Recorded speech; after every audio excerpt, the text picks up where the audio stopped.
It's Adam Carolla and Dr. Drew. Sean. Sean? Yeah. Hi there, what's up? How's it going? Oh, boy. I'm on. Yeah, how's it going, Dr. Drew, Adam? Sean, Good. We're fine. I've been listening to you guys for a long time, since junior high. You guys are like my heroes. So. Thanks. Yeah, okay, back to my question. Quite an enthusiastic response there, Adam. Yeah. Oh, for me? Yeah. You awake? Yeah. Yeah. Sean. This is going to take a long time, this call, Drew, so let's not... Oh, it's going to be a long night, too. Yes. So. Go ahead. Okay, yesterday I had sexual intercourse with my girlfriend. First time.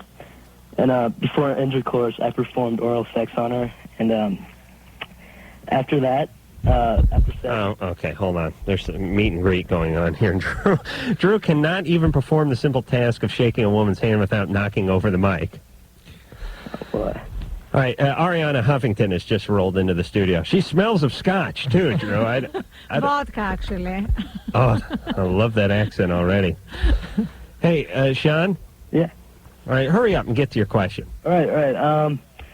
Okay, after oral sex, I washed my hands thoroughly, and I practically, brushed my teeth, 7 times, you know. What was your intent in doing so? Yeah, I was wondering if I still can contract the disease if... Yeah, I would assume that kind of washing after contact would accomplish absolutely nothing. Okay? Oh, and I have one more question. What about flossing? Does that make a difference? No. It might help prevent gum disease, but that's about it. What is the other thing, Sean? Yeah, and one more thing. Now that we're sexually active, I don't know where to get birth control. My girlfriend's only 15, and her mom has, no clue what we're doing right now. Well, and I don't know. Are you guys using a condom? Yeah. Sean, you don't have a real clear vision of what you're doing right now either, do you? You figure if you brush good after oral sex, it's going to kill any potential bacteria? All right, here's the deal. You need to practice regular contraception. Were you a virgin? Yes, this is my first time. And she was a virgin? God, I'm hoping so. How long you guys... She's given, How long... Hang on. How long you guys been together? 8 months. 8 months. 8 months. Make sure that you get appropriate contraception, okay? I mean, condom is certainly a reasonable maneuver. Preferably, birth control pill would probably be the most efficacious way of getting contraception. If you guys have had contact, remember the morning after pill. For anybody else that needs to be reminded about this, that you can take a pill within 72 hours of contact and reduce the risk of pregnancy by about 75%. And in most states, you only have to be 14 to get contraception confidentially. Okay. So you can call Planned Parenthood. I'll give you a number. It's 1-800... 230-PLAN. Silky smooth, buddy. There you go. All right, enough of Sean. Arianna Huffington is here. Welcome to the show. Thank you. It's great to be here. Now, let me explain as much as I know about you to our listeners, because you're probably a little out of our demographic. Not because of your age, but because of your IQ. But Arianna Huffington was married to Mike Huffington, who was a political. I don't know what the hell he ran for, but he was always running for something. And she's a syndicated columnist.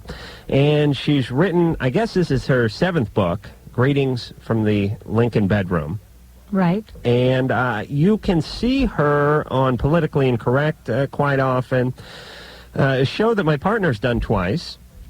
And I've done once. Terrific. Oh, yeah. And a lot of those Grodin-type shows and a lot of political commentary going on. But and you're really, really funny on all of these shows. And in your accent, you're from Greece? It's for real. This is for real, this accent. I'm not putting it on. It sounds Hungarian. I'm not. Do you get that? I do a lot, because I was born in Greece, but I lived in England for 12 years. I went to school there.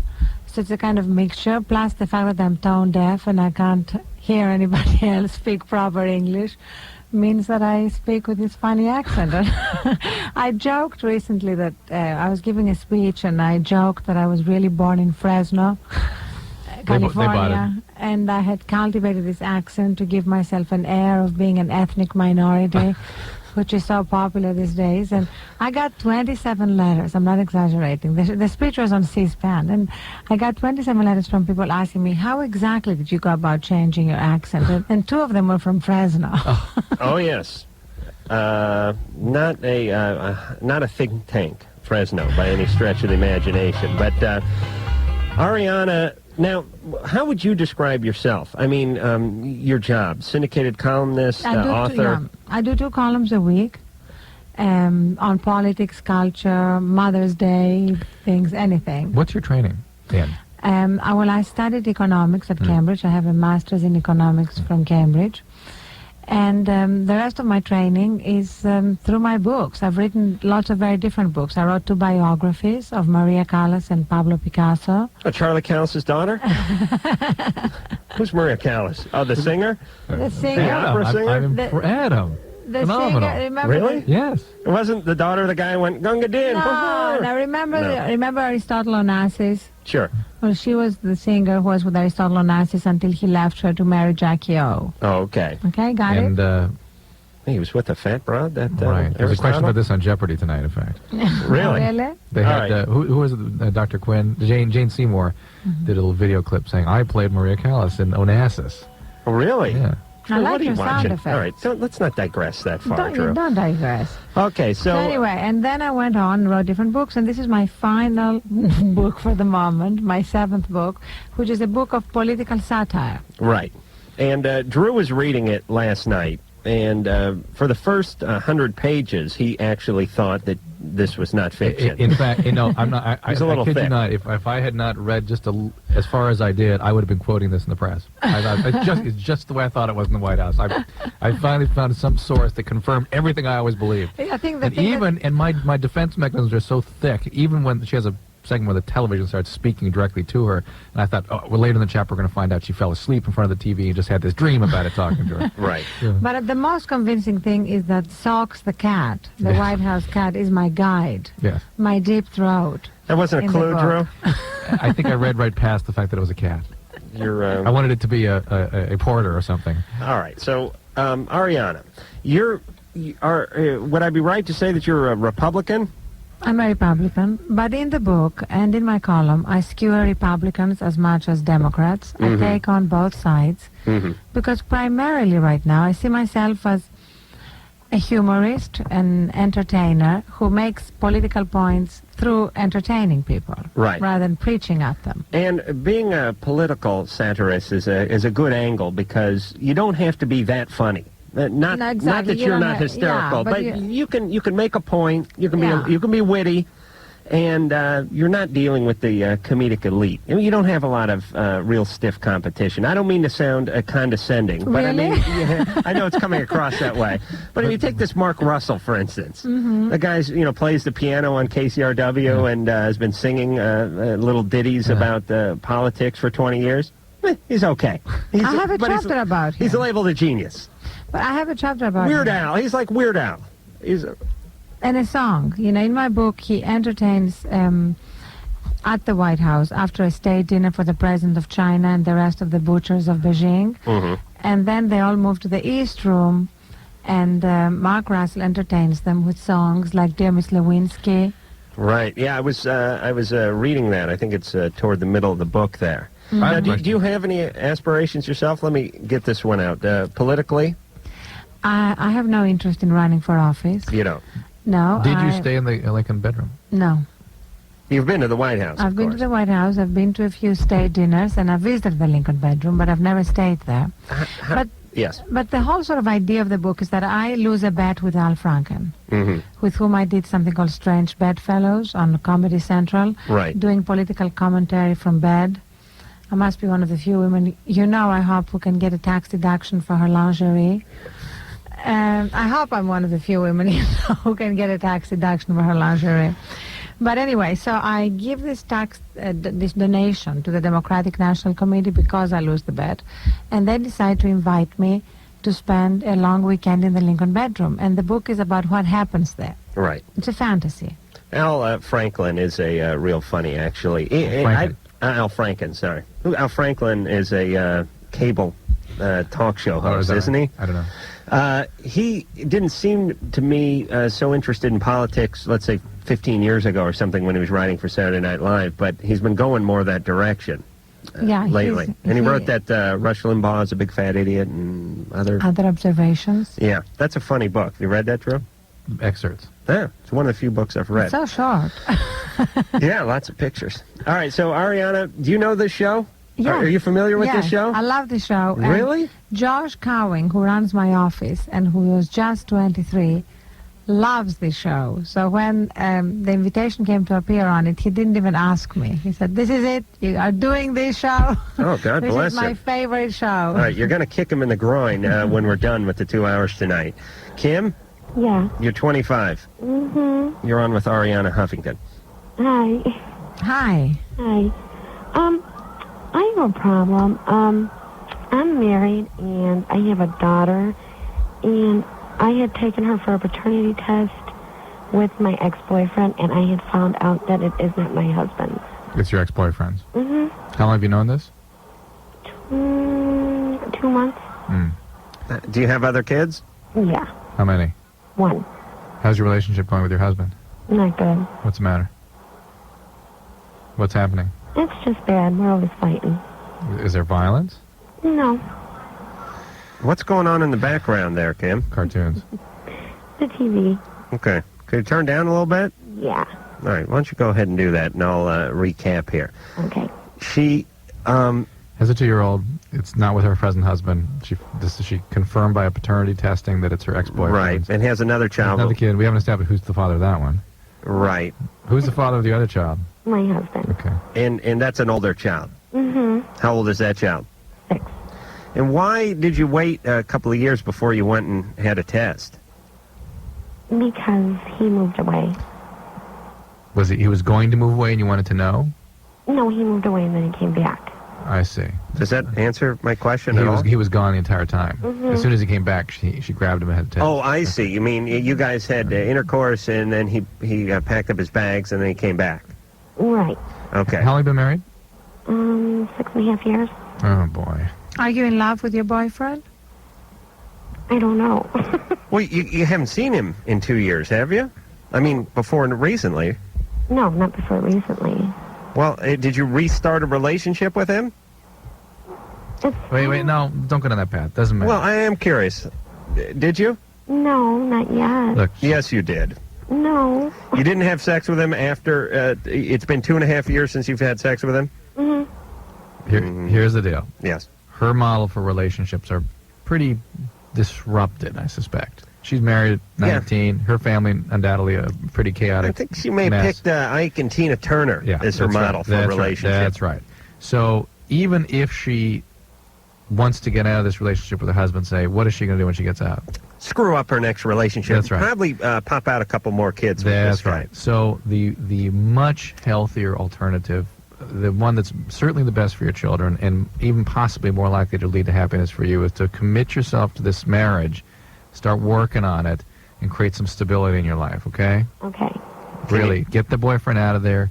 If you and your husband have a real serious difficulty, get social services in, get a therapist, do something to create some health in this relationship, and commit yourself, at least on behalf of your kids. All right, but what do you And do about the kid that's not your kid? It's his kid.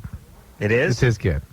the husband. Yeah, I anointed him. Oh, okay. Drew did that. But does your husband question whether it's his kid? Has he ever questioned you? No.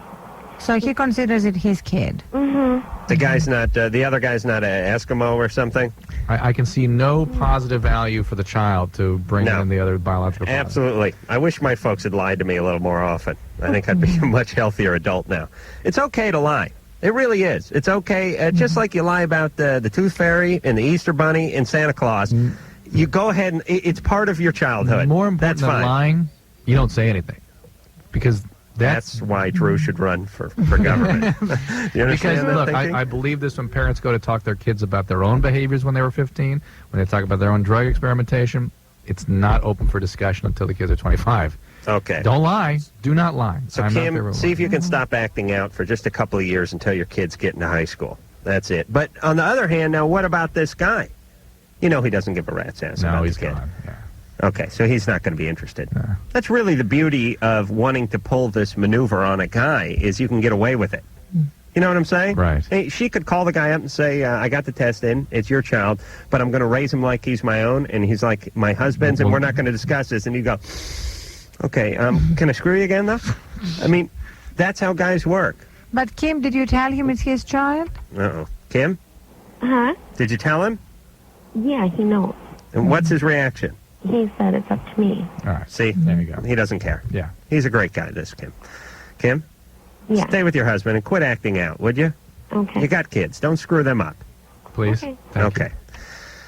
Oh, this is such a cesspool we're living in. You know, you may get out there and deal with politics and look at some demographics and some numbers and stuff like that, but until you sit in this studio and hear people from all over the country, young people calling, talking about the real world problems, you just don't even get a feel for it. I mean, it is absolutely amazing what is happening to the family system. And, you know, I'm no Bible thumper, but I do know, forget about religion, just from a biological standpoint, kids need a mom and a dad. Otherwise, they go astray when they get older. Absolutely. That is the key, and that was good advice. I mean, I got divorced a year ago, but Michael and I are making a huge point of being a family for our two children who are 7 and 9. In fact, he and I had dinner tonight, and he dropped me off here. And it's our 1-year anniversary of our divorce.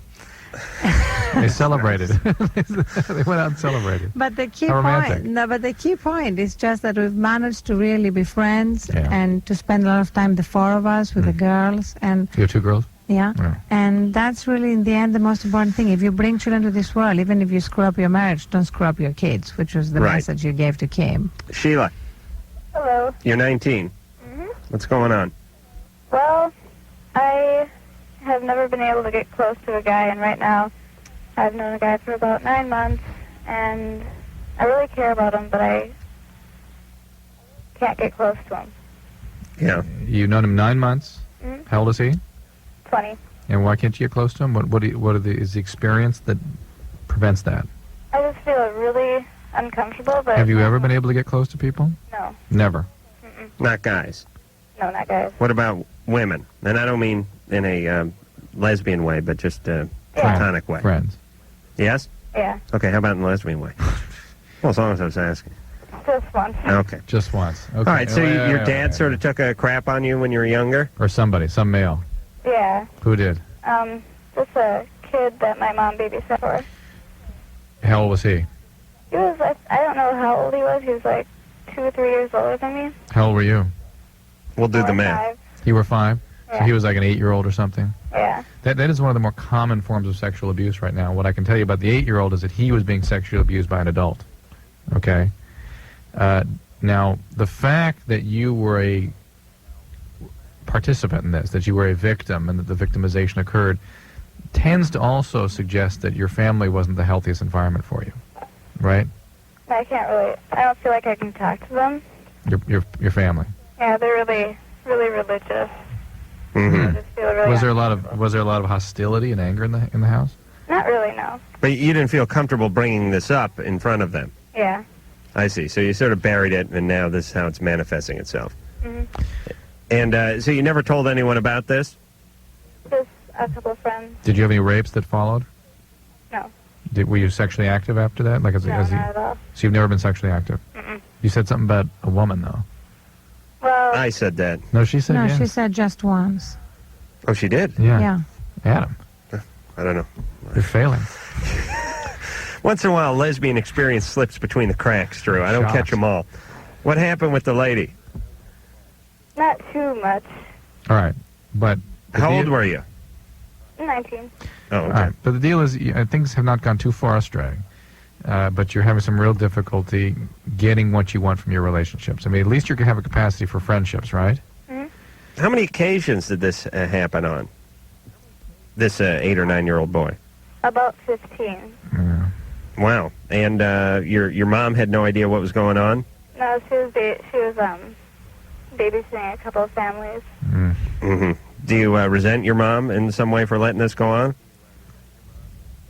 Not really. Oh, come on. Please, I hate your mom. I don't even know her. And you've already sort of led us to believe that you weren't exactly overjoyed with the lack of communication in the family system. Yeah. And look, everybody that's been abused feels resentful for the parents for not having protected them from that, particularly the mom, oftentimes. Hey, I got hit in the head with a Frisbee at a picnic. I was pissed at my parents for 6 years.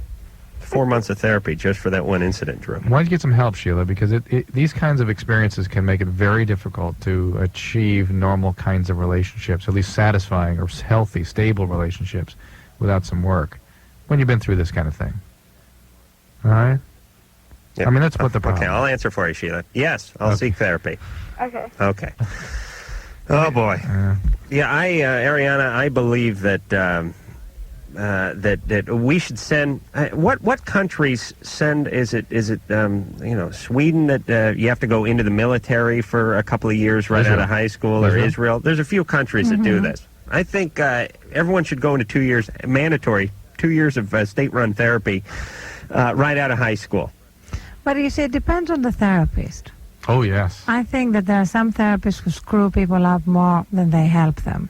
Especially, and that's one of my big crusades, if they immediately put them on some kind of drug, like some kind of antidepressant. Or there are 2.5 million children at the moment on antidepressants, and I think that's just ridiculous. You know, they just prescribe it like a pacifier to just mask the symptoms. And you know I'm what? worried about Let me that. just Go, Drew. No, I'm just to follow up quickly. I agree with you. However, the system now, it's not so much the practitioners, but the system that requires that, because everything is managed care, managed environment where you don't have any access to real therapy. And the only kinds of help you can give people are the kinds of help that you can give in a single visit in 15 minutes. And today, that's pharmacology. And to the extent that there are 17 million with depression, and almost 20% of them will die of depression, we're talking about a potentially life-threatening condition where it's hard not to provide some sort of help for people that are suffering. So it's a catch-22. I mean, the whole system has to change. But it's not all depression. Sometimes it's OCD and ADD and all this kind of stuff. Right. Yeah, absolutely. Listen, I agree with Arianna, but I got to put my jab into the system, because that's really where the forces are that create so much of this now. Okay, There's no sophistication with which the application of these medications. But it's got to be changed. Right. okay. Here's what we're going to do. We're going to change the system. Right. First, After that, what well, about actually, here's the order. You guys are going to discuss changing the system. I'm going to urinate because I get the feeling there's going to be some heady conversation going on in here during the commercial, and I don't want any part of it, because you know how I hate learning, Drew. I'm 100% against that. You listening to my books yet? Oh, yeah, Drew got me some books on cassette. You listening? I lost part of Moby Dick. All right. It's under my seat somewhere. Moby Dick. Moby Dick is That's under my car great. seat. Oh, yes. Hey, and Mike, do you, by the way, don't play it now, but do you have my favorite new cable show? Oh, you do? Okay, this is good. Arianna, you're gonna love this guy. We have a little excerpt from... You have a whole group of beautiful people over there. They're beautiful on the first day, but once you get to know them, they go down a couple notches. All right, we'll be back. Loveline. E191. Arianna Huffington is here. Her book, Greetings from the Lincoln Bedroom, is don't take my word for it. Actually, I haven't read it, so really don't take my word for it, but here's what Roseanne has to say about it. Greetings from the Lincoln Bedroom is Athena's wisdom with a siren's tongue. Even bleeding hearts will find it brutally funny with the guts to go for the jugular. Where's that jugular vein, Drew, in your ass? Oh, right there on the neck. Yeah, that sounds better. Al Franken says greetings from the Lincoln Bedroom is like Alice in Wonderland if Alice were beautiful, impertinent, Greek, and evil. So Arianna is all those things, and we're glad to have her in here tonight. She's a syndicated columnist, and this is her 7th book. She also has 2 daughters, which I'd like to... All right. oh no, they're very young. I'm just saying. Here's my plan. I'd like to get married soon. How old are you? I'm 34. I just turned 34. I'd like to get married in the next couple of years. Figure the divorce will come when I'm about 8 or 9 years from now, and then I'm going to be looking for a younger trophy-type wife. Right. Now, your daughters will just be hitting their sophomore year in college about the time I'm getting divorced. And you won't get divorced. You will have learned everything through this show. You will know what not to do and what to do. And I guarantee that your first marriage will just be it. Does anyone ever try to get you to say, that's wonderful, darling? Yes, absolutely. That's wonderful, darling. Actually, you know, Al Franken and I changed the lyrics of the Green Acres and made it into Clinton Acres. And Do you want to sing a little? Sing it. Should we put? Al says, you want to put the song underneath it? Mike, do you have any of that? do you have the song? Yeah, go ahead. Cue it up, Mike.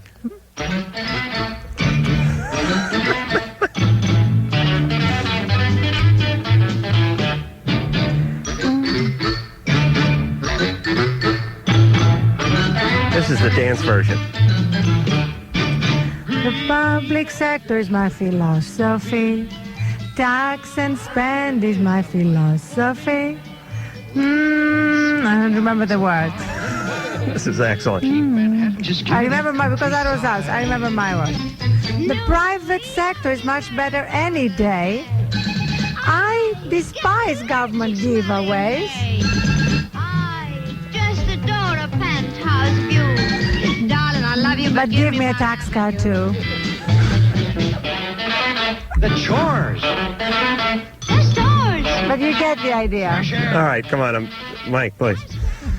And obviously, you were Ava Gabor. It wasn't Jaja who was in there. No, it was Ava. Ava. I don't even believe there were two of them. I just believe this was a ploy by Jaja's agent. I believe Ava existed. But Keep her wardrobe supplied. Al Franken was Eddie Albert. That's right, yeah. And we just basically did a left-right conservative liberal thing. Did Newt Gingrich play Mr. Drucker or No, Mr. you know Haney? what? Newt Gingrich Arnold. doesn't come The off pig? very well in my book. There is a hot tub scene in the hot tub in the White House. There is really a hot tub. Oh, there is? 7-person hot tub. And during my weekend, I'm invited to join the president in the hot tub, together with a couple of interns and the speaker. Newt Gingrich is there in regulation Speedos. And the president and Newt Gingrich have this debate, and they reach this historic agreement that oral sex is not adultery. Oh, yeah. Oh, yes. I'm a believer in that. Oh, there it is. There it Oral is. sex is not adultery. Chapter, the experts speak, chapter Very 12. good, Drew. In fact, Al Franken was saying to me the other day, we were doing a speech in Orlando, and he said to me that his wife believes that oral sex is adultery, which is why they've never had any. Funny man, that Al Franken. Hey, get him on this show, would you, next time you're talking to him? Absolutely. I'll tell him. Is there any... Do you do any research, any factual material in this? Oh, absolutely. The White House, the way the White House is set up is all accurate. Yeah. How you get from one room to the other, the hot tub, the East Room, the State Dining Room, all that geography is accurate. All the people are real. They exist. You read about them in the Could paper. you imagine Lincoln sitting in that hot tub with that stovepipe hat, Drew? Well, Lincoln actually comes back and visits me. I like your sound effects.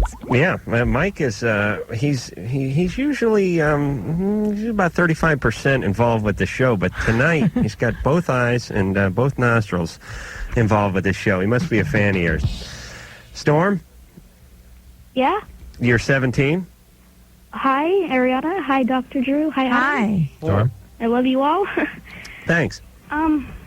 Well, I have a problem. I've been diagnosed with OCD, Mm-hmm.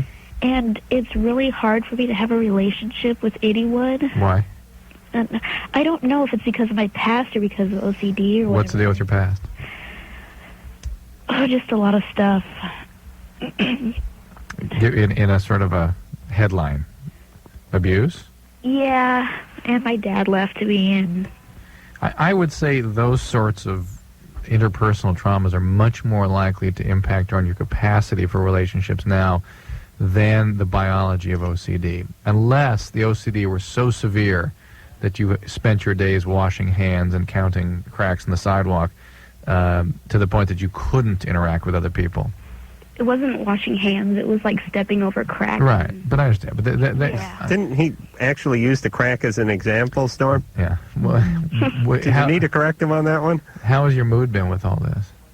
Oh, just whenever I meet someone, I'll just act weird around them. Like I won't say anything to them, and they'll be like, "Hey, Sarah, what's wrong?" You know. It's really it is astonishing to me how our callers can interact with us even when they have. Mm-hmm. I mean, Storm in my office, for Call her instance. Sarah, by the way. Sarah, excuse me. Sarah in my office, for instance, would probably not be able to talk to me. But somehow in this environment, she feels comfortable. Are you taking anything? Medicine. Yeah, Paxil. You can't hear anything in your office, Drew. It's a constant ching-ching of the cash register and the flow of elderly folks in and out holding their medications. It's really hard to communicate in there. So it's like Wall Street. Okay. Storm, Sarah? Yeah. What was done to you? You can take care of your sinus problem, too, please. You shouldn't have to walk around like that. What was done to you? Oh, well, nothing really. I just didn't get attention. Oh, okay. Nothing, no abuse? No overt abuse. Well, a little bit. Physical abuse? Yeah. What happened? Oh, just when I was little, my dad was just like the authority guy, and he always doled out the punishment, and he had a really bad temper. And did he strike you? Yeah. Okay. Well, you have a few hurdles to get over, and whether it's the OCD or it's your dad's iron fist, either way. It's not the. She's on a medication that suppresses a lot of the OCD symptoms. Blame it on Dad. Yeah. If given the choice, always blame the folks. That's what I believe. All right, I'll tell you what we're going to do.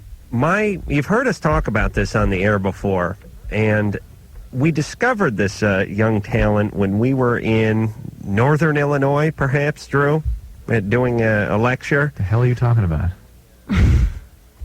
What are you talking about? I'm talking about the guy that we're going to put on the air now via Engineer Mike. You don't know what we're talking about? I have no idea. You have zero idea what we're talking about? The cable show. Oh, okay. We were in Iowa. Sake, you are thick as a brick. We were in Iowa. Oh, okay. There's a big difference between Iowa and northern Illinois. If you live in either of those states, there's a huge difference. Listen, you want to kill yourself either way, and there's you do something with hogs. The point is Drew's room was right next to my room. Drew was in the shower. I was watching a little TV. I believe it was I don't know what the home gardening channel or Lifetime or something, but it's on in the middle of the day, and this guy's a decorator. Oh, the Discovery Channel. And he was so affected, this man, that he made Richard Simmons look like Ed Asner. I ran into Drew's room and started banging on the door. Drew was in the shower. He comes out with the towel, dripping wet, and looking quite attractive, Arianna, I might add. I urge him to put it on the station. We both watch in shock, joy, and amazement. Laughed, we cried. We laughed, we cried, and then we held each other. And I was just standing around 2 days ago, and this guy came on, and it was at the end of his show, and I immediately slid in a video cassette because I just thought you should all hear him. There's really nothing to this other than the guy's voice, but it kills me. So go ahead, Mike. Look for the areas, fill that space, all right? The whole idea about creating focal points in your room is keeping your eye trained for those little details. It's those little details that make the home yours. Oh, he is the gayest man TV will allow. Look. I mean, he should really I like that breathlessness. He should be holding I don't know, if he has a paintbrush in his right hand, he should be holding a penis in his left. He is the gayest man I've ever heard in my entire life. But let's go back to sort of Drew coming out of the shower. Oh, yes. Let's talk about that. So you said he was really attractive? He was glistening. You know how moisture sort of brings out the definition? Mm-hmm. The focal point, so to speak. Yes, the navel and the nipples. That's the triangle. But that's where you towel. focus on. I mean, if you saw the navel and the nipples, where was the towel? On his head. He does a turban. He had it draped around him, and then as I opened the door, he struck up a pose, he looked at me, and he uttered this phrase, modeling. It's a man's world, too. I want to know what it is about me that even Arianna Huffington can't resist taking off and abusing me. She finds you attractive. Actually, no, we're complimenting you. We're flattering you, aren't we? You find him attractive, That's why he took off his shirt in the middle of this conversation for the listeners who cannot see. Oh, yes. No one's going to believe that. You find him attractive, don't you? Yes, he's married, though. Yes. Are you single now? Mm-hmm. Oh. But he's wearing a wedding band. You shopping around? No. No. And the minute I see a wedding band, it's... Really? Absolutely. Doesn't turn you on? No, on the contrary. But that's how it should be. You'd spend a night with Drew in the Lincoln bedroom, wouldn't you? If you weren't married. Oh, really? Mm-hmm. Well, he can take the ring off for one night. And by the way, if you're going to get caught cheating, you could do a lot worse than Arianna Huffington. I mean, I think your wife would almost excuse that. I really do. If you know what I mean? It's almost all right. I don't think she'll excuse you for poking this I don't way. think she would even excuse the idea. The discussion, I have a yeah. feeling his wife is absolutely a straight shooter. No excuses for anything but she like aims that. right for the groin. Very straight, but right for the groin. All right, Arianna Huffington is our guest. When we come back, we'll find out what she thinks of me. I suspect good things. I am a single man, Arianna, and we'll be back. You have 5 seconds. Loveline. Right. Drew, when's the last time you were in therapy? That's right, wise ass. And listen, all you people that are listening out here that thinks Drew's the smart one and I'm the dullard, untrue. I am more sophisticated psychologically than Dr. Drew is. Adam? No, don't. Oh, fight. yes. No, Adam is Oh, yeah. smart. Adam is smart. I will always defend you on that one. But Drew's read a couple of books, and his folks got him a Bataka bat in 1972, and he smacked his sister with it once, and he thinks he's evolved. I think you're both very cute. Yeah, oh yeah, let's get back to that for a second, Arianna. What do you think of me? I mean, I didn't really put it together tonight for you, but... No, actually, I like the way you are turned out. The jeans, the T-shirt, the little sort of, what are you wearing? I'm wearing a little cap. A little cap. With the wind-up. It's a little brown propeller cap. on it. And I think you have this kind of little boy charm that means you can get away with anything, and you probably have most of your life. You've got away with everything. I've never heard anybody describe Adam as turned out either. He's not turned out at all. I really haven't gotten away with much in my life. You haven't. I suspect you. Well, how about the time you put the closet in the wrong person's built out the wrong closet and then ran away? Yeah, but that's just because I was nimble of foot. That I got out of that situation. But you probably have always had a lot of girls after you, haven't you? Absolutely not. Boys? Yeah, a lot of guys. And transvestites. I guess those are girls. I'm not sure. The point is I'll tell you something, a small revelation I had on my birthday 3 weeks ago, or 2 weeks ago. When I turned 34, my wonderful girlfriend threw me a big surprise party. I was completely surprised by it. And part of the surprise was a friend of mine, the Wheeze, who's basically had a video camera on me on and off for the last 12 years, put together a little montage, some still shots and some live action stuff of sort of this is your life kind of thing. And I was looking back at pictures of myself from when I was 22, 24, 26, 27. And I was looking at these pictures and I was thinking, hey, I look pretty good, and I always thought of myself as such a schmo. I really did, and I never got any women back then.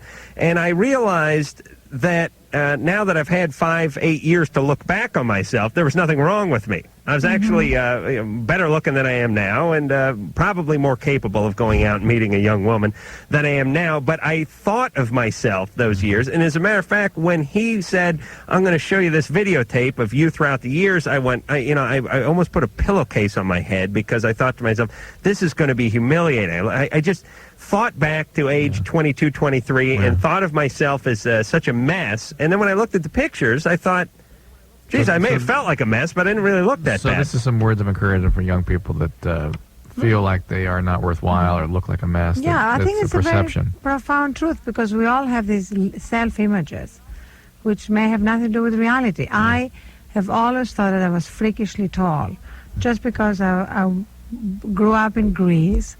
And I was 5'10" when my classmates were 5'3", and I was so tall at the time that I was kept out of the school parade. Oh my God! Where they would always choose the tallest people because I was too tall, so I suddenly realized 10 years ago that I was still buying shoes with no heels, and I thought, I'm in America, I'm like not that tall by American standards.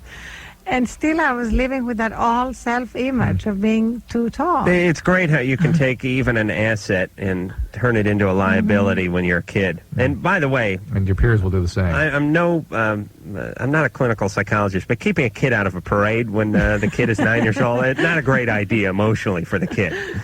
You sit in the Still back. working through that. I'll tell you what, Arianna. Go behind the elephants and sweep up the crap. I think that's a fair compromise. Greetings from the Lincoln Bedroom is the name of Arianna's 7th book. It's a delight. I laughed. I cried. I gave it to Drew to read because I don't sound out words real well. Noelle. Noelle, you're 20. Hi. What's going on? 2 months ago, I became sexually active, and I've slept with 6 guys, but I've never had an orgasm, and I was wondering, like, why that would be. We're, I think, wondering why all that activity in 2 months. That's a pretty good May you had there. Why? Why suddenly this burst of activity? Well, okay. I was... There's a virgin trapped inside a tramp's body, Drew. Do you ever feel that way? Sometimes when women behave like this, they get sort of forced into sex. They didn't really want it, or they get raped, or they finally decide to do it and it wasn't so pleasant, and they don't feel good about it, and they go out and do it a bunch more, trying to either sort of punish themselves or make it right. Well, I guess the first question is, why did you hold off until you were 20? My religion, and I had vaginismus. Well, the vaginismus is just a spasm of the floor of the pelvis, and that's most commonly, particularly in young women, caused by anxiety. And if you had very strong religious feelings, that's a great way to induce some anxiety. Yeah, I was also gang raped twice. Okay. And then right. knife point raped at work. All right. Okay. Well, this is what this is all about. Yeah.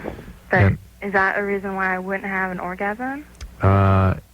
You're not having an orgasm because you're not having the quality of physical relationships that will bring you to an orgasm. You're just going out and acting out sexually. I mean, you're having all the sex with virtually strangers. And a 20-year-old woman doesn't need an excuse not to have an orgasm.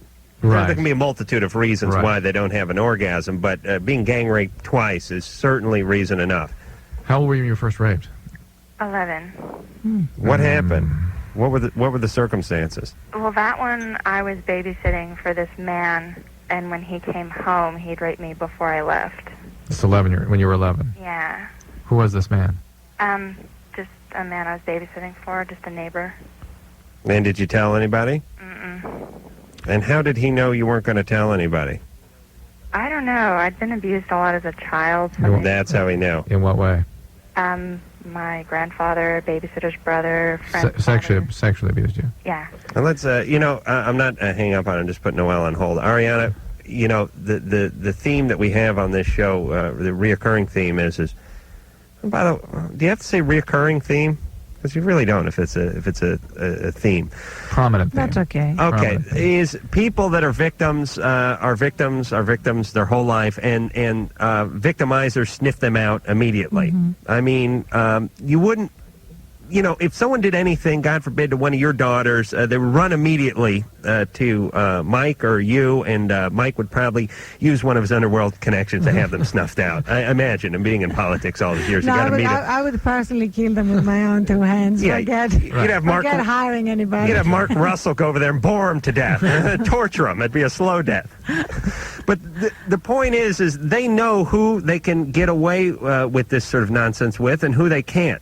And somehow, even though she's 11, she's babysitting, she's going to the house across the street, they know. This guy, he sniffs out that Grandpa sort of, it's almost like... Already tilled the soil for him. Right, and it's a nice and fertile. Yeah. His seed will find a purchase. You see, here's the thing. I really believe that we can choose each day to stop being victims. I don't think that we need to be prisoners of our past. It's good in theory, but it doesn't work at 11 for sure. No, but at 20, once we can talk back at what happened. It is. I agree with you that it's possible, sort of on paper, but the problem is people can't seem to pull it off. Well, practically. Well, as long as one person pulls it off, it becomes a reality. And I really think that we need help. It doesn't have to be a professional therapist. It can be a friend. It can be somebody we can talk to, somebody we can trust. You need human connection, and you need it in a real level. But in Noelle's case, I think unless all her friends are therapists, it's not going to work. But also the problem is Noelle goes and chooses abusers. I mean, Noelle, think about how you opened this call. Was you led us to believe you were a virgin, had sex for the first time, and suddenly had a flurry of sexual activity. Right. I mean, that's the way the call opened, and the flurry of sexual activity, just more acting out. I mean, so your grandfather sort of got you started, and then this abusive neighbor did this to you, and then what happened after that? After age 11? Wait, do you want to know like the whole chronology? Well, what happened with your next rape? When I was 15, I went to a Christian summer camp, and I went for a walk around the lake, and 5 guys jumped out of nowhere and dragged me to their cabin. Oh, and were these guys that were attending the camp? I really don't know. And did you ever, you didn't press charges or look for them or anything like that? I didn't tell anybody anything until I was 19. Right. Okay. So, and whom did you tell when you were 19? I told my parents. what did they do? They didn't believe me. right, because they're the world's worst parents.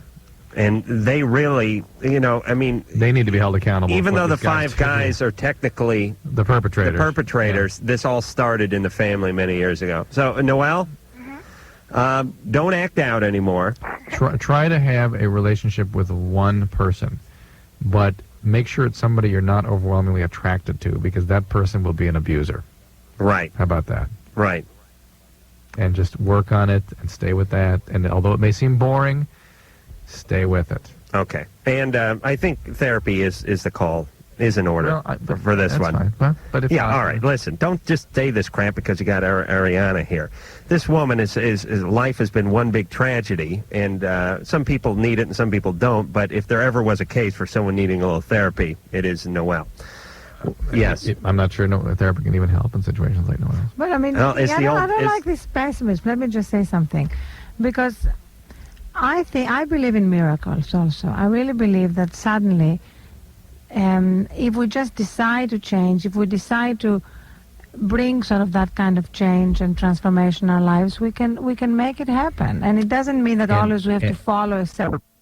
Loveline. Be right back. Yeah, a little bit. Oh, come on, Drew. That's pretty gay. What? Drew was saying during the break that that guy who does that design show on what was it, Drew, Ann? Discovery Channel.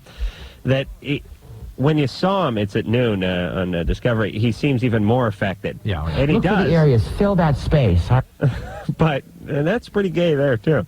He walks, his feet don't even touch the ground. And what a coincidence that he's talking about interior decorating. Who knew? Do not generalize. Yeah, exactly. Yeah. Do not generalize. Yeah. All right. Arianna Huffington is here. Greetings from the Lincoln Bedroom is the name of her 7th book. She's a syndicated columnist and seen all over the talk show circuit. You really do. You've really found a niche for yourself. Well, part of it is that I think the public is tired of people who come on and give the party line, whether it's the Democratic Party line or the Republican Party line. Mm-hmm. And I think these people are increasingly losing all credibility. And they're looking for people who speak their minds. I mean, even if they don't agree, I mean, I have some people come up to me and say, I didn't agree with what you said, but at least I know that's what you believe. It's not the talking points you got from the White House or Newt Gingrich. It's very attractive. I don't mean attractive like it looks good, but it attracts people in the sense that, like, I believe this is why people love, for instance, Madonna.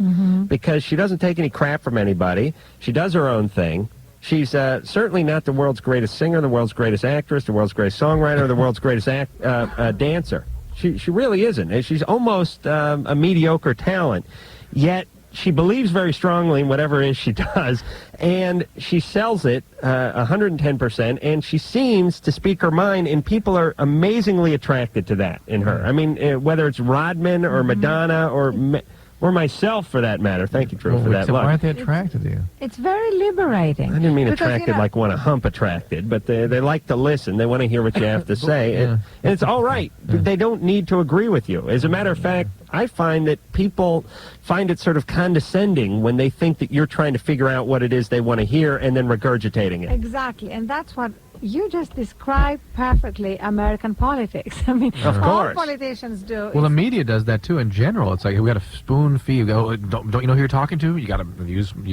one syllable words and But be very that's careful. because everything is driven by pollsters and focus groups, and nobody does anything without actually testing it first. Well, hold on. Let me ask Engineer Mike something. Can Arianna say focus groups without you dropping the 6-second delay there? Did you bleep me? I don't know what kind of I've group. been- I don't know what's involved with that group, but I'd like to get involved with that. What's that again? You can't. You're already taken. What do you call that group? Focus group. She had to put a pencil in her mouth to say that. Actually, what do you call it? One of those breath mints on my tongue. She had to put a. Lifesaver. That's right. Well, you know, I don't know who I was listening to on the radio, but one of these Republican guys with too much Grecian formula in his hair and a bad tie from the 70s. But he was addressing the Latino voting organization. It's like Bulworth. And he was up there and he was saying, and here's this guy who was probably in the NRA and probably been to a Klan rally or two. And he's up there and he's saying, people say that by the year 2010, Los Angeles will be, 75% Hispanic. And they say that as if it's a problem. I say, what's wrong with that? And everyone cheers, right? And I'm thinking to myself, there's no way this guy is going to another group, meaning white Republicans, with that same rap. Could you imagine him in front of a bunch of white guys in their 60s, smoking cigars and holding brandies, talking to them about what's wrong with 75% Hispanic in California? I say that's good. Right. Maybe it was He'd get Bob hit in the head with a Dole. Coke bottle. You know, now that Bob Dole is taking Viagra, you heard that, didn't you? I smell a joke coming on, but go ahead. Sure. No, but now that he's taking Viagra, first of all, I can understand why he had to tell us that. Do you? I mean, who cares if he's taking Viagra? I don't know why politicians have to come forward and tell us what they're doing. But beyond that, why couldn't he have taken it 2 years ago? I mean, why couldn't he have taken it in 1994? 4 years. When was it? 1996, when he was running against Clinton. Right. So he could have really sort of screwed Clinton rather than waited for 2 years and just told the entire outperformed him, nation. so to speak. And he could have held the pen with his penis. I don't know much about this Viagra, but I know you can do tremendous feats of dexterity with your penis. Is that true, Drew? No. No. All He right. doesn't need it.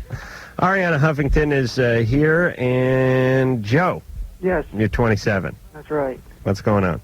I'm in a relationship that I've been in for 12 years, almost 12 years. Since you were 15. Huh? Since you were 15. Yes. Almost 12 years. I was actually 16. All right. And she was married, and she had a child, 1-year-old child. Now, When you were 15, Yes, and she's 4 years older than I am. she was 19. Yes, and she was already married and separated, but she hadn't got a divorce yet. And We're listening.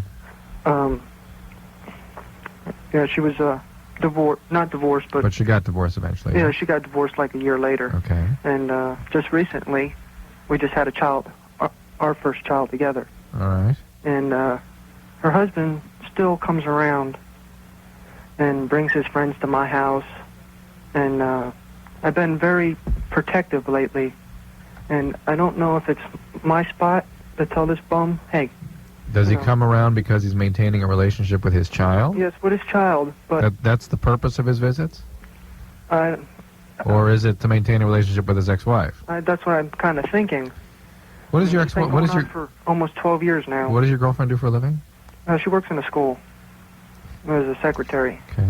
I don't know why that question lately has been sort of one I wanted to ask a lot of people, but Yeah, it's I'm trying to interesting. get an image of the people we're talking Do you want to about. get married? Well, yes, I did, but this keeps on putting a damper in my thing. And she's aware that you don't like him around. Right. And what does she say? I've mentioned it to her. And what you does she know, say? I'll talk to him. I'll talk to him. And she doesn't. Not as far as I know. Why don't you talk to him? Just nicely. Well, that hasn't worked. What have you tried? I've tried to talk to him, tell him, yeah, it's fine. You can come and pick up your son, pick him up at court, honk your horn, he'll come out, whatever. And what does he say when you suggest this? Oh, yes, me to death. He what? Yeses me to death. Yes, yeah, no problem, I thought then we he were doesn't do it. friends and buddies and... No. Well, so what does he do? He comes in and he brings his buddies? Yeah, he comes over, brings his basketball buddies over, and just hangs out. And now I just had a little girl a year ago. She's a year old. Yeah, Joe, you got to create consequences for this guy. This is one of these guys that doesn't, you can't be warm and fuzzy and you can't reason with and cajole. You've got to just create consequences. And she really don't back me up any. Your wife doesn't back you up? Well, girlfriend. Girlfriend, I mean. Like, excuse me. God forbid I should suggest that. Joe, forgive me for saying this, but Joe sounds sort of broken, almost. Like he's in some sort of, he's 27 years old, but he sounds like he's in a sort of arrested state. Like you're 15 again in this relationship. Right. I mean, you got involved with something pretty heavy, pretty fast. I mean, most 15-year-olds are, I all I did for 9 hours a day when I was 15 is stare at my groin and hope my penis would grow. And look for pubic hair. And Joe over here was in a relationship. There was a child involved. There was when you're 15, by the way, and you're dating a 19-year-old, that's old. Yeah. Especially when you're a guy and it's a girl. Yep. I mean, when you're in the ninth girl. or 10th grade and you're going out with a married woman who's been out of high school for a year or two, that is a big deal. Plus, then there's this husband around who's probably in his early 20s at How the time. old were you when you moved in with your girlfriend? Basically right away. 16. Yeah. What the hell is going on in your house that you had to escape into this relationship? That's where the rest happened. I mean, he just my home life with my parents? Yeah. Well, it was just my mother and my two sisters. And that's enough. 3 women, please. Really what it was 3 women, right? Yeah. It was we didn't have a lot of money. I was anxious to get out on my own and try to start my own life. Right. Let's see if I could do, how were you? A better life for myself. How old were you when Dad left? He was never around. Never. No. Yeah. What do you do now? How do you make a living? Maintenance. Mm-hmm. All right. So listen, Joe. Yes. Here's the deal. You're 27. You've been through a lot in your day, but now you're the head of the household. You're the man. You wear the pants and the boots, and it's time for you to start laying down the law on behalf of the kids. You understand? Right. Take a little control with this woman who seems to like to sort of dangle this in front of you. Take some control with this guy. You don't have to be rude. You don't have to make a scene. Explain to him what you want on no uncertain terms. And on behalf of the kids, it's like, here's what I want to say. Joe didn't have a father growing up. Make sure your kids have a father growing up, and not just a guy in the house with a penis, but an actual father figure. This is not Dad. Mm-hmm. You know what I mean? Mm-hmm, yeah. They're not married. He doesn't know what to do. He's scared to talk to this guy. You have to take control on your kids' behalf. Believe me. That's the only thing they understand. Oh, imagine this poor kid running out, this guy in a pickup truck honking the horn with his buddies in there after playing basketball, and he's running over there and then running back, and he's got Joe and Mom, and no one's married, and disaster. But you know what? It sounds as though having that little girl is going to get Joe to grow up. I hope. Because the way he was talking about the little girl. She'll be 42, but eventually, yes, he will grow Well, up. I don't know why All the I'm damage the will be done. optimist here, and you guys are just You know looking why? at Because it. you're from Greece. You don't understand the real world. It's so much... Zorba the Greek had all the wisdom we need. You just break some glasses, drunk on ouzo have and some ouzo. filled with grape leaves and singing all the time in That's baggy right. pants and wearing funny caps. Mm-hmm. I know the Grecian that's life. better than thinking that nothing is going to work and you can't change your life. No, you can, but you have to be realistic about it, No, and it you takes some don't. work. No, you you don't. think you think there's some sort of like ghost of Freud who blows through your room one night and changes you 180 Not Freud. degrees. No, Freud never believed that. Freud believed that we were totally sort of the prisoners of our sexual past. I think we're not. We can change things, and I've seen it happen time and time again, and I think if we believe we can change them, at least we're more likely to change them than if we don't. Well, that's a... Anyway, that's my job tonight. I'm going to be the optimist. All right, I'll be the pessimist, and Drew will be the boring co-host. Ashley, Yeah. you're 17. Yes. What's going on? I've been together with this guy for a little over a year, and we're kind of approaching that physical stage in our relationship where we're probably going to have sex soon. I mean, we've talked about it on birth control, but he's been with 3 other people before me, and he's only real sure about one of them, about, you know, how they were, how many partners they'd had, stuff like that. And I was just wondering how I can approach him politely and ask him to have tests done to make sure he doesn't have anything wrong with him. You know, I don't want to make him feel like I'm attacking him and I think he's dirty and, you know? Yeah. Right. But I would like to know. Well, For sure. I have certainly dealt with a lot of couples that do this. I think it is for a couple, even in your age, that is close and communicating clearly. Yeah. I don't think anybody gets offended by that in this day and age. Really? You should know, though, that it's not the most easy thing to screen for. There's not good screens. What for are you male. looking for? Well, you can look for HIV, obviously. You can look for hepatitis C. You can look for syphilis. And that's about it. Well, and I also know that condoms don't really protect you from things like herpes and Well, warts and stuff like that. They do protect you. They're just not perfect as protecting. Yeah, because, well, I heard that, And- like, just contact around the general area. Yeah, yes, it can transmit, but he's never had any symptoms, and so, you know, he's not unlikely to have herpes. They can be inspected, certainly, for warts. Yeah. But if he's not having a discharge or pain with urination, this sort of thing, they're not likely to do anything much more than the blood test and inspection, okay? All right, but that's all you can ask. But that's fine. Yeah, why not do that? I mean, that's a reasonable thing to do. I think wanna that's a very offend him. responsible thing. All right, but how does she go about it? Yeah, I mean, We got, just come out right out with it. And hey, say just it. tell him how much you're looking for. Adam, she has the power. Absolutely. Okay? Yeah. What does she have? This is why they pay you on Friday, not on Monday. You know what I'm saying? You can tell anyone to do anything until payday, and the sexual encounter will be his payday. Okay. And hers.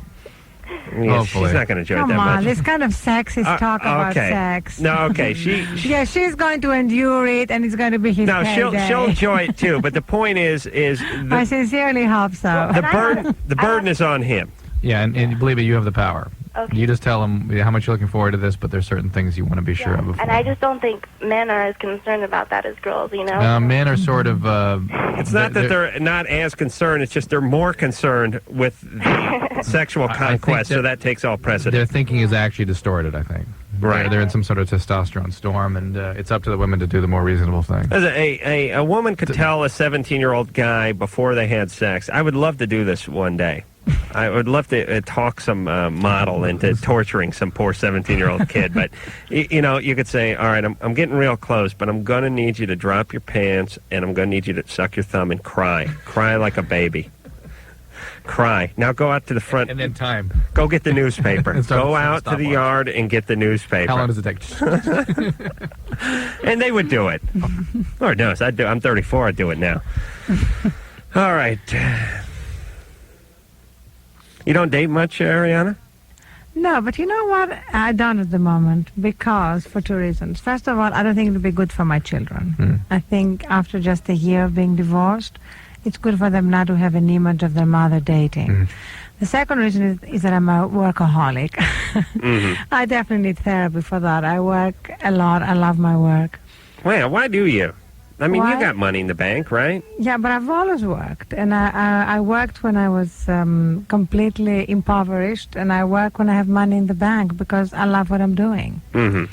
And the last reason, and you know, we had a lot of women tonight talk about their sexual life, and the woman who had 6 men in the last 2 months and didn't have an orgasm. And you know, the bottom line is that we don't talk enough about how different women's sexuality is from men's sexuality. Absolutely. We talk about that all the True, time. just Well, you popped the boner. didn't tonight. You didn't tonight. I know, but this is Go on, this go is on. Drew's theme. Go for it. Go. You know, I think that for a woman to really have a great sexual relationship, she has to be able to surrender, to trust enough to surrender. It's not as mechanical for the woman as it is for the man. Absolutely. So it's really, we're cheating ourselves if we think we're going to have a great one-night stand.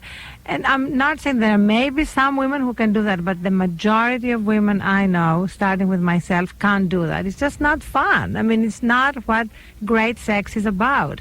So when women realize that, it just completely changes their view of how to have great And sex. my point has been that you pick up every women's magazine, and it gives them exactly the opposite impression, that they should be somehow behaving precisely like a man, and that's the route to true happiness, when in fact it's the route to confusion and often misery.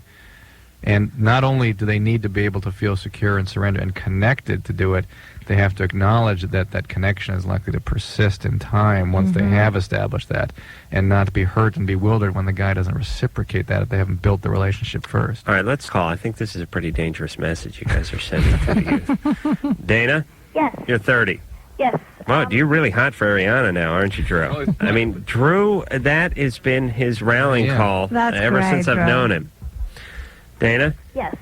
What's going on? My comment is just for Arianna Huffington, and it's great that you're optimistic about all of this stuff, but it's what it sounds like you're saying is you just decide that you're not going to do whatever inappropriate behavior, and then you can just not do it. And the thing is, if you don't learn other coping skills or whatever to replace those, then you don't have any options. Well, let me, I know this is addressed toward Arianna, but this is sort of one of the fundamental differences between Republicans and Democrats, which is Republicans' deal is listen, just knock it off. No, I didn't say that. Come on. No caricature. The truth is somewhere in the middle, I believe. No, but I thought you drug addicts put down the syringe and just knock it off, straighten up and fly right, pull yourself up by your own bootstraps. Not at all. I totally agree with what you said about coping skills. Absolutely. I mean, you can't do it without support systems, higher power, coping skills, anything. But the first step is to be so sick and tired of life as it is now that you are willing to take that next step and that you believe that there is a next step. So that's where the optimism comes in. But I'm not saying you can do it on your own. I've always been totally dependent on friends, God, help. There's no question about that. What religion are you? I'm Greek Orthodox. Well, that makes sense. I guess you'd have to be. I'm some sort of North Hollywood Baptist or something. Did they have that? You are? Well, I'm from North Hollywood. Shouldn't that be put in front of the religion? Danny, had other comments? They don't have Jews in Greece, do they? Sure. They do? But they have no anti-Semitism because we're like the same. Yeah. I mean, Greeks and Jews, we're all the same. All of us have chutzpah. We like bargains. A lot of guys with beards and kinky hair dancing and drinking. Dana, is that it? I just wanted to make sure that got said We along appreciate with it. the optimism. Great. Okay. Thank you, Dana. Thanks. Okay, bye. All right. Would have been interesting to find out what hurdles Dana had overcome in her And what relatively religion short she life. was. So I'm an atheist. You are? Yes. Well, let's change that. How long do we have? We have enough time to change that. I can't, but let me ask you a quick question, because sometimes I think maybe I'm wrong with my yeah, you atheistic definitely views, are wrong. and I'm selling people short. I definitely know there's no God in terms of a traditional God, guy up there looking after you, all that kind of thing. But if you want to believe in God as sort of an energy that lives within all of us and so on and so forth, I'm sort of down with that. What's the extent of your beliefs?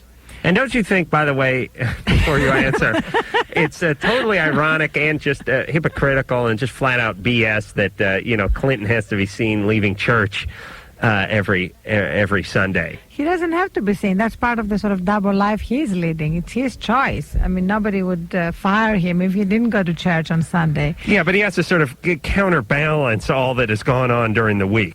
All the oral sex that's gone on in the White House, he has to sort of even out the field by being seen leaving church once a week. Well, because he tries to have both worlds. He tries to say that basically he and Hillary are having this great relationship and they go to church, and he tries to also fulfill his sexual addiction. Incidentally, I think that Clinton is a classic sex addict. I totally agree.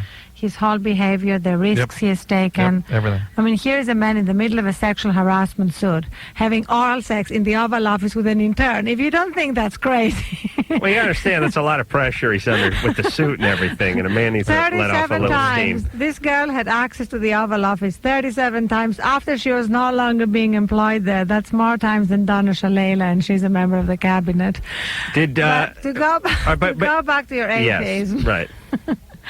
I don't believe that anybody is truly an atheist, because everybody has had moments in their lives of feeling that energy that you talked about. Well, speaking of oral sex, no.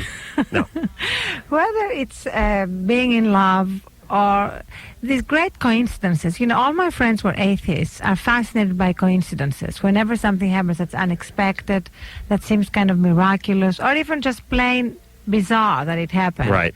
They just get amazed. They keep talking about it. And I had written an earlier book before about my spiritual life in which I said that coincidences are the miracles that God performs anonymously. You know, it's a way to get to atheists, to sort of interrupt the sort of prosaic pattern of life. So you're not really an atheist. You just think you are. All right, but don't worry. That's enough for God to punish me. Real fast, before we go to break, speaking of coincidences and how bizarre things are, I was on the phone with my girlfriend, Lynette, who was telling me about some article that she read in Variety or something that said somebody's salary was north of $2 million a year. And she said to me, this is at 8 o'clock this evening or 7:30 this evening. She said, what is this term, what's north? Is that above or below $2 million a year? And I said, you know, I think I've heard the term before, but I haven't heard it used that much, and I'm not sure. I'll assume it's more, but I don't know for sure. And like I said, I've never used that term. I'm making north of $100,000 a year, anything like that. It's not something I've heard very often. I went and did the Conway and Steckler show on the way in tonight. I stopped by their studio and hung out with them for an hour. And one of the first questions was, Adam, how much you make a year? Are you north of $500,000 a year? Oh, and I was just having this conversation a half hour earlier with Lynette.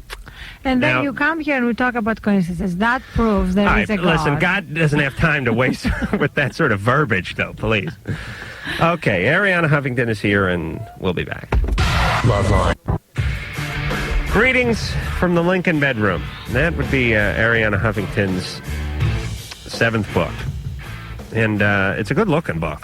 She's wearing a sort of Betsy Ross's dress, and she's standing in front of the White House, and says for mature audiences only. And That's because it's kind of raunchy. It is. Yeah. It's about the White House. Mm-hmm. It even talks about how the White House is like Disneyland.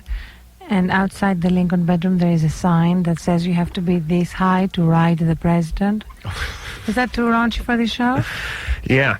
Dump that, would you mind? Bleep me. Oh, no. Don't you have a 10-second delay? It's 6. But it certainly works.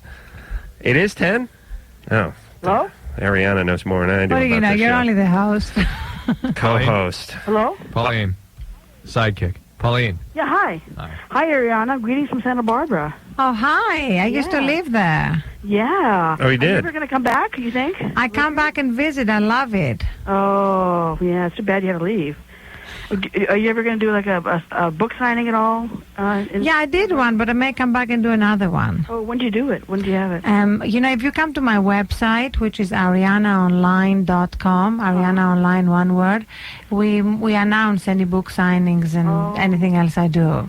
So you are going to come back, huh? But I will definitely come back. Yeah. We don't have a website for this show, do we, You Jerome? don't? That LUV191. Another question. That's just email. Email address. Yeah. Oh? Pauline, go ahead. Pauline, Okay. stop acting so weird. I'm not nervous. You're very She's weird. being nice. Okay, I go also ahead. enjoyed you on watching you later. I really enjoy watching you when you were on there. I saw her on you, right, Arianna? I saw Arianna on Dennis Miller and enjoyed her. She really really makes the rounds, this one. Drew, did you see me anywhere where you enjoyed me? No, you didn't. You don't want to talk about that? I don't watch any television. I mean, I just don't. He's too busy. He has 3 kids. Yeah. Oh, we're going to be on Jenny Jones tomorrow, by the way. Drew. Oh, I really? don't know if you got that call. I'm doing Talkback Live tomorrow, too. Arianna? Really? What are you talking about? The stuff we talk about here and what's happening to young people in this country. What the hell's Talkback Live? It's great. It's a great CNN show. It's like you just get to talk. It's just no, it's participate and talk. Hey, Arianna? Yes. Hi. I'm a real big Greg Kinnear fan. Do you ever keep in touch with him much at all? I love what he's doing in the movies. And I enjoyed doing his show when he was a host. I really enjoyed watching. So that's what's going to happen to Drew and Adam. They're going to move on and make movies, and I'm going to be here hosting Loveline. Drew's going to do a snuff film, and I'm going to do gay porn, if that's what you're talking about. Or I should say more gay porn. How did you guess that's what I was talking about? That is a coincidence. That's exactly what I was thinking. It's divine intervention again. Oh, this, so Greg Kinnear went from Talk Soup to later to movies. Oh, he's an excellent actor, too. Let me yell at the, let me just take 1 second real fast and yell at the, one of the guys from Later. Later is on after... Everything. Which are like 1:30 in the morning? At least, yeah. And they have a different host every week. Cindy Crawford hosts it sometimes. I know what you're going to go off about. You've spoken about this before. I have? Yeah. But I don't know it. So. Okay, whoever is... And what channel is it on? NBC? ABC? Yeah, NBC. Whoever is in charge of casting that or looking for talent for that, I can't remember the gentleman's name, but I had a meeting with him about a year ago. You can kiss my hairy ass, bastard. I'll never do that crappy show. Go get your wife to do it. That show's such a pile of crap. I mean, let's face it. No, they didn't ask me to host it. They had a general meeting with me. And it was probably about 9 months ago, and I went in there. It was about 14 months ago. And I don't know if anyone... It was a while ago. Or a year ago. I don't know if anyone has seen the show Later, but either they have a spokesmodel host it or a washed-up stand-up, somebody with absolutely no charisma and no talent and who has difficulty forming sentences. And... they were looking for new folks to fill in for this job, so I think my manager got me some meeting with the guy who did the thing. And I went in there and I sat down with the guy, and I had to explain to him 4 times who I was and what the show was and what Loveline was. And I walked out of the meeting and I thought to myself, couldn't this bastard have given me the dignity of asking his secretary 2 weeks ago when he set the meeting up what the guy did, right? What I did? Just give me a little dignity. These guys they love to play the power hand, and what they love to do is pretend like they don't know what you do. What's even more infuriating is that's his business. The guy programs late-night programming, and it's as if Coca-Cola wasn't aware of Pepsi or Mr. Pibb or Mountain Dew. Please. Anyway, I just really want to make this crystal clear. Clearly, this has affected him because it's 14 months ago. Absolutely. But remember, Adam. You should hear him talk about his high school teachers. Hold on, Arianna. I am not done. That show sucks. It gets no ratings. Your decision making as far as who you put on and host on there is negligent, I would say. The show stinks that bad, and I wouldn't do that effing show if you got on your knees and blew me, you bastard. Pile of crap, and he is going to be begging me to do that effing show a year from now. So kiss my ass. Make sure please. Make sure this tape is sent to that guy. Go ahead. That show sucks. All right, let's take and a this call. guy's going to be out of a job in another week. Here we go. Yeah, down boy. Josh. Hey, Dr. Kuyak. Hey, Josh. What's going on? Save us from this. Well, I have a problem. About 2 months ago, I started having these pains in my right chest, in my breast. And like a little bit later, it occurred in my left breast too, and they sort of became like tender, and there was like a little. This is 6 months ago. 2 months ago. 2 months ago. Yeah. And this is something called gynecomastia, okay? And it typically happens to young males around the age of 13 or 14. Yeah. It's the result of estrogen production out of the adrenal glands just prior to the time that the testes really take over the testosterone production. At your age, it's a little bit old. How old were you when you developed puberty? Well, the thing is, I'm not shaving it right now, so I'm... When did you develop hair under your arm and pubic hair, that sort of thing? Oh, it's just starting, Just starting now? Well, maybe when I was 17 started. All right, so your pubertal onset was kind of late, so that makes sense then. And you should know that late onset puberty tends to be associated with longevity, so it's not a bad thing. It's just kind of an unpleasant thing when your peers are all having a puberty at 14 and you're waiting until 18, but it's okay. Yeah, you would live a natural life until your late 80s, but the problem is you get ridiculed to death in high school, and that's the end of it. That's the compensation. Right. And people need to know also that smoking marijuana can do this very commonly. Well, no, I haven't done that. Just bringing it up.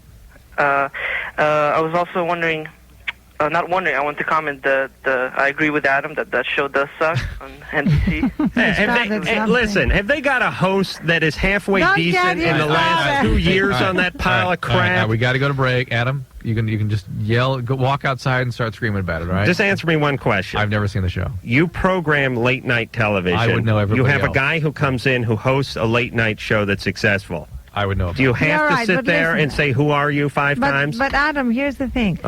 Nobody can reject us unless we reject ourselves. Yes, Dr. Drew? Are you kidding? I've been rejected 1,000 times. We don't have to experience it as rejection. Not only that, Adam, look. It's all going to be payback for these morons, television believe is me. so inefficient. Oh. Think of all the opportunity there is there for you. Life is too short for revenge. I agree. Okay. All right. We'll be back. I feel so... Forget about the phone number. Forget about the fax number. Arianna Huffington is here. She's the fireball redhead with the Gabor-like accent.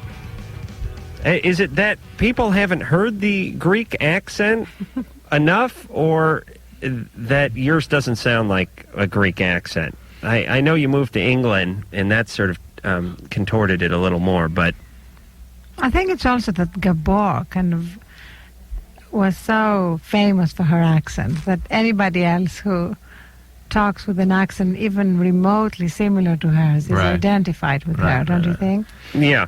My grandfather was from Hungary and from Budapest, and I thought he was the third Gabor sister for many years before I was old enough to realize the difference. But he, Hungarian, and not that you are Hungarian, but you just play one on TV. I'm Greek, remember? Right. The Hungarian accent is like a almost gibberish. It doesn't. It's sort of a comical. Yes, if you ever hear people, there's some languages, and I don't know why, but some sound sort of comical. Yeah. Hungarian is full of words like like neophyte pupnuck and stuff. It sounds like so you take English on a reel to reel and then you run it backwards. Yeah. It just sounds like the end of a Beatles record. Danielle. Hi, everybody. Hey, you're 23. You're on Loveline. Yeah, I'll jump right in. When I was a teenager, I had a baby, which I placed for adoption. Wonderful couple, God wonderful bless you. parents. Now I'm 23. I'm in a stable marriage, gone to college, did the whole thing. And yet she's 7 months old, my baby now, and I have these fantasies about just taking her away, like not sharing her with my husband and not sharing her with anyone. And I kind of wonder, I guess I just want to ask, is that a normal new mother thing, or could that have more to do with the fact that I placed the baby for adoption? A not uncommon fantasy that humans have is sort of concerns about destruction and abandonment and annihilation. And if you're so attached to your child and at the same time threatened psychologically in some way that somehow she's going to be taken away, sure, it's a natural impulse to want to just take her away somewhere and hide. But it doesn't. The sad part is a lot of new husbands and new fathers would be all right for that. I appreciate that. Huh? Yeah, the first 4 or 5 years. Right ahead. I think I've got one of those. No, I think that if you're not directly connecting it with that adoption, how did that experience go for you? It was very hard. I mean, it was at the time it was the loss of the love of my life, basically. Had that ever happened to you previously in your life? No, not anything to that extent. I had the normal little puppy love things in high school and but whatnot. You've never been abandoned in a significant way in your life? Well, I know you always try to tie this back to the father. I never met my father, and my mother gave me to my grandparents to be raised when I. All right. Well, that's the bigger piece. That's a heavy hit for a young child to deal with, and those are profound abandonment issues. Just the smell of mothballs and the tongue sandwiches could be enough. And so it makes sense for most kids. Plastic couch covers. Humanity. But if I can play my optimist role again, I mean, you now have the greatest healing experience in your hands, and that's a baby. Well, and she knows she made a fantastic choice for the first child. She gave it life. She made that choice, and she gave it people. A good home, good parents who love it. I just, on that note, I really just want to say, I don't want to preach or anything, but it was such a hard thing to do, and it's Daniel, very, let me very just scary. let me just say though, for you too, it was unusually hard because you have substantial abandonment issues, and the giving up the baby, I'm sure, brought all that back again. But what she's saying is that it was nevertheless positive. Yes, it was the best. It was the best thing. I mean, I have an open adoption, and I see how happy she is and how healthy she is. Congratulations. And I cannot even doubt for a second that it was the best thing for her. All right. Nobody's going to take your present child away, okay? It's not going to happen. No, not unless you pick up the crack pipe again, and the government's going to get involved.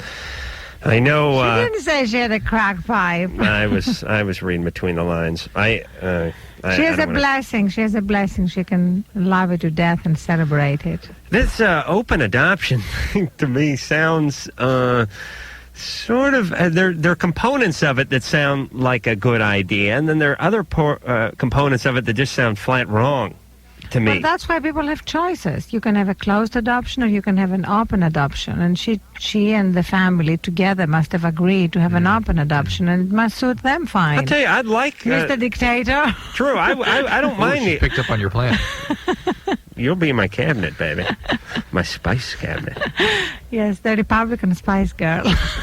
I don't know. I think it's sort of, I don't know if it's the greatest for a kid to see real mom visiting with fake parents kind of thing. But that's not necessarily what's happening. She just gets probably a letter and a picture every year. Yeah. Oh, really? Yeah. She doesn't get to go. I think she said that she went and was able to visit. I do. I see them. Mm. And the baby, and your daughter or your son, is it a daughter? Is it a boy or a girl? My baby now, it's a girl. She's 7 months. And your first baby? Was also a girl. How old? Does she know you're the biological mother? She doesn't quite understand that yet. Mm-hmm. But she will. She will, but she'll never have a doubt as to who her mother is. Mm-hmm.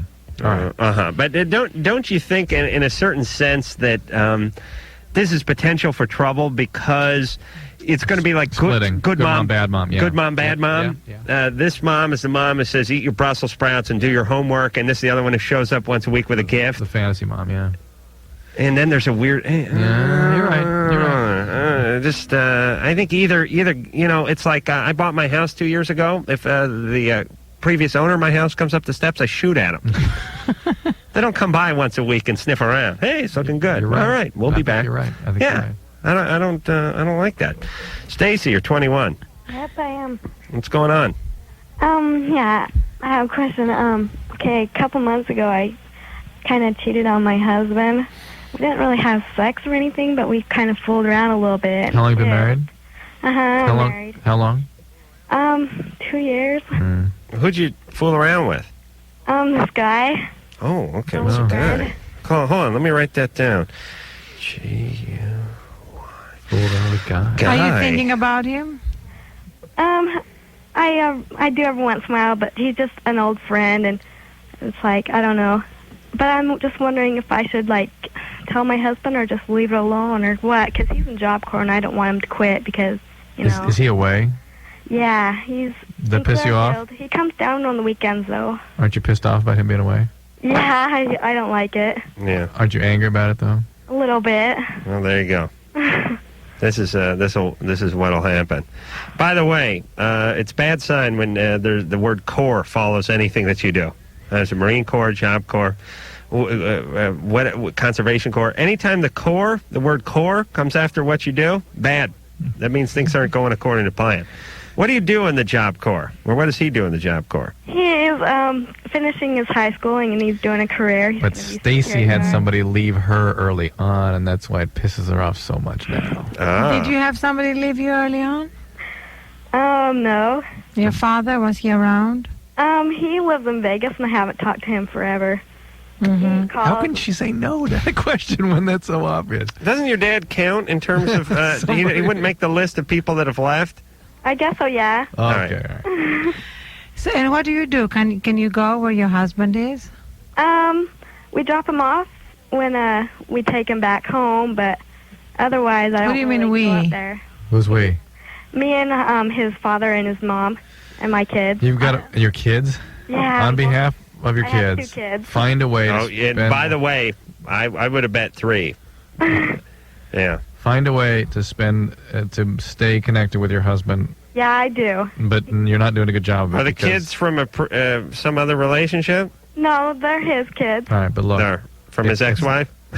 No. It's No. not working the way it is. You've got to keep this relationship. You cannot let yourself feel abandoned in this relationship because that's what you're responding to. Don't have any more kids. And don't have any more affairs. Huh? I'm not planning on it. Commit yourself to this marriage, okay? Yeah, I will. She's not planning on it. Yeah, but you didn't plan on the first 2. No, you didn't. Certainly not on the second. No, kind of. Pulling out is not kind of. Now listen, no more kids. You hear me? Yeah.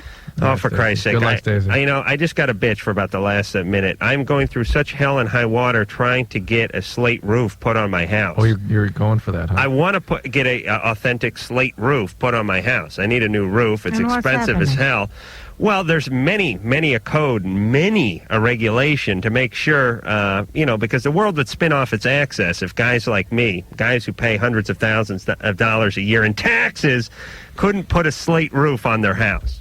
Or could put a slate roof on their house. There are many hurdles to jump, many palms to grease, many documents to get. But Stacy can have as many kids as she likes, have sex with as many strangers as she likes, and we would never dream as a government of telling someone like Stacy what she could and couldn't do with her own family planning. I mean, she could be the product of incest and rape. She could have 8 dads all in prison. She could be the most negligent mother in the world, yet we would never dream of telling her she couldn't have a third child. not even- On the other hand, I can't put a second roof on my house. And not only that, not only just saying something overt as you can't have children, but how about just creating forces that don't make it likely that she would do this, that she would make choices that were better for her and other people? Well, the one thing that we're doing a particularly bad job of is when parents abuse their children. I think there should be a one strike and you're out policy. They should not be given a second Of course. chance. She is in your cabinet. Unless the little bastards ask for it. But of course. And let me just finish this with one quick thought. I was lying in bed last night, rolling around with my demons, trying to sleep, and I thought about the anti-smoking campaign that is going on in this country and how every billboard, every PSA, it's the topic of every discussion. How do we get people to quit smoking? Smoking kills. Secondhand smoke kills. The reality is it's not that big a deal. It's really not that huge an issue. It is nowhere near as large in scope in terms of detriment to this country as bad parenting and children, but you don't see one billboard for that, and you don't hear PSAs, and you don't hear politicians talking about, listen, you young kids, stop having sex, you idiots. You don't see that. We're obsessed with smoking and secondhand smoke. Absolutely obsessed. Why don't we launch a campaign about some of the issues that we're talking about that really affect this country, goddammit? Put your hands together, Arianna. I couldn't agree with We you got to more. go to break. I know you're getting hot for me. This is Loveline. You've experienced many a talk show host, but never the likes of Adam Carolla. No, never. And Dr. Drew, Oh, you're the best. He's Thank right. you. I All want right, you well- to be more optimistic, but otherwise you're the best. All right, We'll now try. get some of your highfalutin political friends to come on the show. You know, get Al Absolutely. Franken in here. I will make sure I tell everybody how great you are. I'll give him a thorough butt kissing. Okay, Greetings from the Lincoln Bedroom is the name of Arianna Huffington's latest book. Go out and get it. She's a delight. And Arianna, anytime you're welcome to come back. Thank you. Until next time, this is Adam Carolla for Dr. Drew saying mahalo. I'd like to thank all of my guests today. They did a swell job in showing us how easy it is so that we can really do it. If I can do it, they can do it, you can do it. Bye-bye for now. This has been Loveline.